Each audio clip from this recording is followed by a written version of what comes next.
बिस्मिल्लाहिर्रहमानिर्रहीम।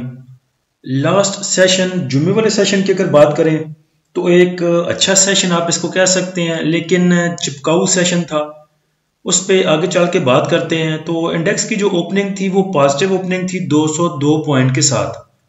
उसके बाद इंडेक्स ने आपको ऑल टाइम हाई दिखाया 1,20,796 का, जिधर इंडेक्स ने 1858 पॉइंट गेन किए थे। लेकिन जुम्मे वाले दिन लास्ट सेशन में ये खुशी कुछ ज्यादा देर टिक नहीं सकी और उसके बाद इंडेक्स ने आपको लो लेवल दिखाया 1,18,718 का, जिधर इंडेक्स ने 220 पॉइंट लूज किए थे। उसके बाद इंडेक्स की क्लोजिंग देखें तो वो 146 पॉइंट की कमी के साथ 1,18,791 पे रही।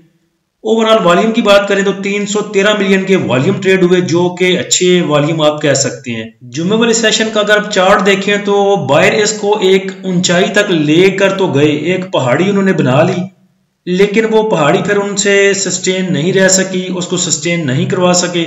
फिर उसमें सेलिंग प्रेशर आया और इंडेक्स की जो हालत है वो वैसी हुई जैसे आप कह सकते हैं जिथे दी खोती होती आंख खलोती। टॉप एक्टिव स्टॉक में देखें तो सिनर्जी में सबसे ज्यादा वॉल्यूम ट्रेड हुए तकरीबन 61 मिलियन के। उसके बाद BAFL, bank of Punjab, FCCL, FFL, power, PRL, DFML, PAEL, MBP। Top point contributor sector wise अगर देखें तो कमर्शियल बैंक्स में सिर्फ मूव थी और कमर्शियल बैंक्स ने गेन किए तकरीबन 1086 पॉइंट। उसके बाद पॉजिटिव साइड पे रहे फर्टिलाइजर सिर्फ 50 पॉइंट के साथ, tobacco 19 point, insurance 5 point, refinery 5 point, synthetic 4 point और उसके बाद बाकी जो है वो एक एक पॉइंट भी गेन नहीं कर सके।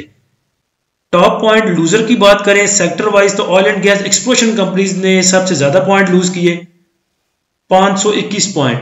उसके बाद पॉइंट लूजर में investment banks, power generation, oil and gas marketing company, cement, leather, textile, pharmaceutical. Top point contributor stock wise अगर देखें तो सिर्फ UBL ऐसा एक स्टॉक था या कंपनी कह लें जिसके सर पे इंडेक्स मूव करता रहा जुम्मे का पूरा सेशन, और UBL ने इंडेक्स की क्लोजिंग तक 605 पॉइंट इंडेक्स में ऐड किए। उसके बाद पॉजिटिव साइड पे MEBL, MCB, HBL, BAHL, FFC, MBP और नेगेटिव साइड पे अगर देखें तो एंग्रो ने सबसे ज्यादा पॉइंट लूज किए 195 पॉइंट। उसके बाद नेगेटिव साइड पे OGDC, हक्को, मारी, PPL, पोल, PSO, SR, VI, luck, SNGP, Efert, PAEL, TRG, Kohat cement, AGL। अच्छा, अब आ जाते हैं कि जो मूव थी लास्ट सेशन में, जुम्मे वाले सेशन में मूव थी किस लिए। उसके लिए जुम्मे वाले सेशन का फीपीलीपी देखते हैं तो चीजें काफी आपको समझ आ जाएंगी। तो लास्ट सेशन में बैंक्स ने बाइंग की 3.05 बिलियन की, ब्रोकर की सेलिंग है 1.69 मिलियन की, कंपनीज की सेलिंग 1.93 मिलियन की, फॉरेन कॉर्पोरेट्स की सेलिंग 0.14 मिलियन, इंडिविजुअल्स की बाइंग है 0.88 मिलियन की, इंश्योरेंस कंपनीज ने सेल किया 7.77 मिलियन का। उसके बाद म्यूचुअल फंड की सेलिंग रही 0.75 बिलियन की, MBFC की बाइंग 0.26 मिलियन, अदर ऑर्गेनाइजेशन ने सेल किया 0.21 मिलियन का, ओवरसीज पाकिस्तानी ने बाय किया 8.29 मिलियन डॉलर का। तो आप कह सकते हैं सबसे बड़ा बायर ओवरसीज पाकिस्तानी और उसके बाद बाय किया बैंक्स ने। तो नीचे चल के देखते हैं कि ओवरसीज पाकिस्तानी ने बाय क्या किया। ओवरसीज पाकिस्तानी आपका आता है फॉरेन इन्वेस्टर में। तो फॉरेन इन्वेस्टर ने देखें सबसे ज्यादा उठाया है कमर्शियल बैंक्स को, 6.02 मिलियन का इसने उठाया कमर्शियल बैंक्स को। और बाकी अगर देखें तमाम ही सेक्टर में इसकी एज सच कोई बहुत बड़ी बाइंग नहीं है। ठीक है, सीमेंट में देख लें 500 मिलियन की, उसके बाद 500 मिलियन की टेक्नोलॉजी सेक्टर में, और अदर सेक्टर में थोड़ी सी बाइंग 0.38 मिलियन की, फर्टिलाइजर में 0.12, फूड में 0.04, oil and gas marketing companies में 0.22 और oil and gas exploration company में 0.26 मिलियन डॉलर की। अब देखें कि इन्होंने सिर्फ बैंक्स को ही बाय किया है आपके ओवरसीज पाकिस्तानी ने। और बैंकिंग सेक्टर में भी अगर बात करें तो सिर्फ UBL में। अगर ओवरसीज पाकिस्तानी ने वाकई हकीकी बाइंग करनी होती तो अक्रॉस द बोर्ड वो तमाम ही सेक्टर को उठा सकते थे, जिसमें सीमेंट सेक्टर था और बाकी चीजें थी। एक ही सेक्टर को सिर्फ कमर्शियल बैंक्स में 6 मिलियन डॉलर की बाइंग, और मुझे ये फील नहीं होता कि ये जो कमर्शियल बैंक्स है या UBL है वो किसी ओवरसीज पाकिस्तानी ने उठाया होगा। मुझे लगता है कि या तो कोई बाहर बैठा हुआ आपका ब्रोकर है या फिर UBL के मालकान में से कोई है जो अपना ही माल खुद उठा रहे हैं। अगर UBL को देखें तो लास्ट 4 सेशन से बड़ी इसने अपसाइड जो है मूव पकड़ी है। किस बेस पे?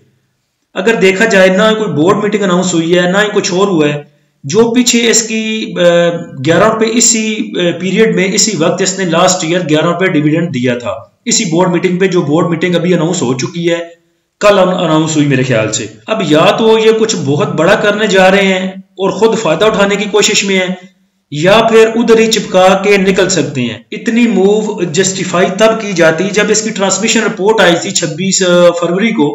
अगर इसने मूव लेनी होती तो 26 फरवरी से लेके मार्च तक वो मूव ले जाता, जब इसकी ट्रांसमिशन रिपोर्ट आई जिसमें पता चल जाना था कि इसके एसेट बड़े हैं या इसमें कुछ और होने जा रहा है, तब तो ये बड़ा कोई नहीं। 4 सेशन पहले देख लें, ये वहीं पे जलील हो रहा था 385, 375, 386 में।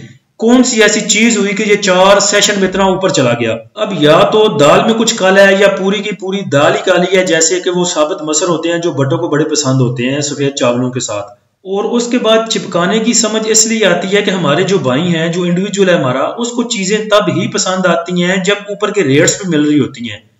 जब कोई चीज ऑल टाइम हाई पे मूव कर रही होती है फिर बड़े मैसेज आते हैं, भाई जी गेल को पकड़ ले 500 पे, गेल को पकड़ ले 496 पे, यूबीएल को पकड़ ले 400 पे, 450 पे। हमारे भाइयों को चीजें पसंद ही तब आती हैं जब वो बहुत अप साइड पे निकल चुकी होती हैं। और ये मेरे नहीं ख्याल कि ये पाकिस्तान स्टॉक मार्केट में ये काम चलता है, बल्कि एज ए नेशन भी हम में ये बुराई है मेरे ख्याल से। जब टमाटर महंगे होते हैं तो हमें टमाटर ही लेने होते हैं, जब प्याज महंगे होते हैं तो हमें प्याज ही लेने होते हैं। आप देख लीजिए कि जब भी कोई चीज महंगी होगी हमारी आवाम उसी को पड़ेगी। अब अगर कमर्शियल बैंक्स को देख लें तो फॉरेन इन्वेस्टर ने इसमें 6 मिलियन की बाइंग की है, लेकिन इसको सेल किसने किया है? इंश्योरेंस कंपनीज ने। $8.62 मिलियन का उसने सेल किया। उसके बाद कंपनीज ने भी इसको सेल किया, बैंक्स ने खुद भी बैंक्स को सेल किया, और अदर ऑर्गेनाइजेशन ने भी इसको सेल किया। म्यूचुअल फंड ने सिर्फ उठाया 1.14 मिलियन का, और उसके बाद इंडिविजुअल्स ने एंट्री ली 1.86 मिलियन का। इंडिविजुअल्स ने भी उठा लिया, अपने पाकिस्तानी इंडिविजुअल ने। क्यों? कि नजर आ रहा था कि ये अब 400 कर गया, यूबीएल कल को 500 भी कर सकता है, अब पकड़ लिया। अब देखिएगा जब ये चिपका के नीचे जाएंगे तो यही आके हमसे मशवरे लेंगे हमारे भाई कि जी मैंने इसको ऑल टाइम हाई पे पकड़ लिया था, अब इसको एवरेज कैसे करना है और इसमें से निकलना कैसे है। और इंडिविजुअल को देख लें, इंडिविजुअल की अकल का हिसाब आप लगा लें खुद कि कमर्शियल बैंक्स बढ़ रहे थे, इन्होंने कमर्शियल बैंक्स को बाय किया $1.86 मिलियन का। उसके बाद ऑयल एंड गैस एक्सप्लोरेशन कंपनियां इदारे बेच रहे हैं और इन्होंने 2.49 मिलियन का इसको बाय किया। Oil and gas marketing companies इन्होंने बेची। अब अगर जाके आप ऑयल एंड गैस एक्सप्लोरेशन कंपनियां और oil and gas marketing company देखें तो आपको पता चल जाएगा ये कर क्या रहे हैं। ऑयल एंड गैस एक्सप्लोरेशन कंपनियां देख लें, बैंक्स ने इनको सेल किया, ब्रोकर ने सेल किया, कंपनीज ने सेल किया, इंश्योरेंस कंपनीज ने सेल किया, म्यूचुअल फंड ने सेल किया, अदर ऑर्गेनाइजेशन ने सेल किया। और बाय किसने किया? सिर्फ इंडिविजुअल्स ने और फॉरेन इन्वेस्टर ने, जिसमें आपका पाकिस्तानी जो है वो इंडिविजुअल है। तो जिस चीज को इदारे सेल करते हैं ये इसको बाय कर लेते हैं, और जिसको इदारे बाय करते हैं उसको ये सेल कर देते हैं। तो अब लुब्बे लबाब ये है कि सीमेंट सेक्टर को ये बेच रहे हैं और इदारे सीमेंट सेक्टर में जा रहे हैं। तो हमें सीमेंट सेक्टर पर नजर रखनी चाहिए, जो भी सीमेंट सेक्टर का स्टॉक नीचे मिलता है उसको पकड़ना चाहिए। और उसके बाद बैंक्स पे नजर जरूर रखें, लेकिन बैंक से थोड़ा सा दूर रहें। जब आपके इंडिविजुअल पैनिक हो कि बैंक को सेल करेंगे, उधर मजा आएगा बैंक्स को उठाने का। तो फिपीलीपी को देख के लगता है कि इदारे इंटरेस्टेड नहीं है कुछ बाय करने में, बल्कि आपका वही बाहर बैठा हुआ, पता नहीं अब वो खुद कौन कुछ कर रहा है, वो तो बाद में पता चलेगा। वैसे कुछ देर बाद पता चल जाएगा कि चिपकाया गया था या कुछ फायदा लेने की बात थी, ज्यादा देर कोई चीज ढकी छुपी नहीं रहती। तो आप कह सकते हैं कि जुमे वाले सेशन में जो मूव थी इंडेक्स की वो फोकी मूव थी, वो मूव नहीं थी बल्कि वैसे ही ऊपर लेके जाया गया, और वो भी सिर्फ एक सेक्टर को। अब देखें क्या बनता है। इंडेक्स की वीकली समरी पे अगर बात करें तो चूंकि ईद की छुट्टियां थी और सिर्फ 2 दिन थे वीक में, तो इस 2 दिन में इंडेक्स ने तकरीबन 986 पॉइंट जो है वो गेन किए। जुमेरात वाले सेशन में 1131 पॉइंट गेन किए थे और जुमे वाले सेशन में 146 पॉइंट लूज कर दिए। तो वीक और वीक बेसिस पे तकरीबन 986 पॉइंट इंडेक्स ने गेन किए। और इसके पीछे वजह आप कह सकते हैं कि शहबाज शरीफ साहब ने जो बिजली के रेट कम किए हैं वो वजह हो सकती है। उसके बाद IMF के साथ जो चीज़ें डील चल रही है वो भी इख्तितामी मराहल में है, उसको आप कह सकते हैं। और उसके बाद बाकी चीज़ें लेके पाकिस्तान में ठीक है, लेकिन अगर इंटरनेशनल देखा जाए तो ट्रंप साहब ने अमरूद खाए हुए हैं और वो नहीं चाहते कि दुनिया में जो चीज़ें पहले स्मूथली चल रही हैं उनको चलने दिया जाए। उसके बयान ऐसे आ रहे हैं इसराइल के साथ मिल के जो कर रहे हैं प्रेस कॉन्फ्रेंस और बाकी चीज़ें भी, तो लग नहीं रहा कि इंटरनेशनली चीज़ें जो हैं वो बहुत स्मूथली तरीके से चलेंगी। इंडेक्स की next resistance and support level की बात करें तो सपोर्ट इंडेक्स के पास 1,17,800, 1,16,900, रेजिस्टेंस आगे 1,19,800 और 1,20,800। तो ऊपर की साइड पे बेचें और कैश पास रखें। इंटरनेशनली हालात देख लें, अमेरिका की मार्केट देख लें और बाकी चीज़ों को कुल मिला के देखें तो मेरे ख्याल से 50% कैश आपके पास होना चाहिए। फैसल बैंक की कॉल हमने दी थी प्रीमियम ग्रुप में 24 मार्च को। इसकी पहली बाइंग हमारी हुई 47.5 रुपये पे और उसके बाद इसका जो हमने एक्सपेक्टेड टाइम दिया था इसके लेवल्स के हिट होने का वो 48 से 60 था 1 से 3 सेशन में, उसके बाद 49-70 था 3 से 5 सेशन में और 5 से 8 सेशन का टाइम दिया था 50-60 को टच करने के लिए। तो 24 को ये हमने इसकी बाय कॉल दी। उसके बाद अगर देखें तो तकरीबन 6 दिन में ये जो हमारे नीचे वाले लेवल हैं तकरीबन तीनों लेवल हिट हुए। और लास्ट सेशन में FABL ने टच किया 50.48 को, 50 रुपये और 48 पैसे को।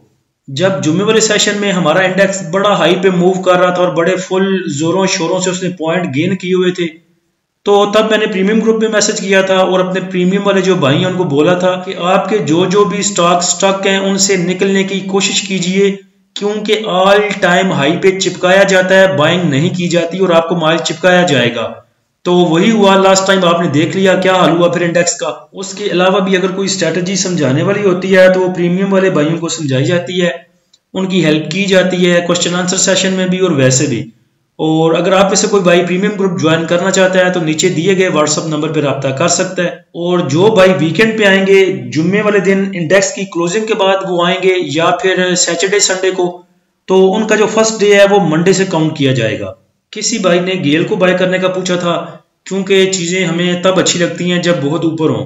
तो वैसे आप एंट्री बना सकते हैं किसी भी ऊपर वाले स्टॉक में भी, जिसका सुपर ट्रेंड चल रहा हो, जो बड़े हाई लेवल पे मूव कर रहा हो, आप उस पर भी एंट्री बना सकते हैं। लेकिन चूंकि ये वीडियो काफी लंबी हो गई है, उसके लिए दूसरी वीडियो बनाऊंगा जिसमें सिर्फ टाइटल ये रखूंगा कि आप जो अप ट्रेंड स्टॉक हैं या ऑल टाइम हाई पे मूव कर रहे हैं उसमें एंट्री कैसे बना सकते हैं, तो उसके लिए एक अलग वीडियो बनाऊंगा। अल्लाह हम सबका हामी और नासिर हो। इजाजत दीजिए, अल्लाह हाफिज।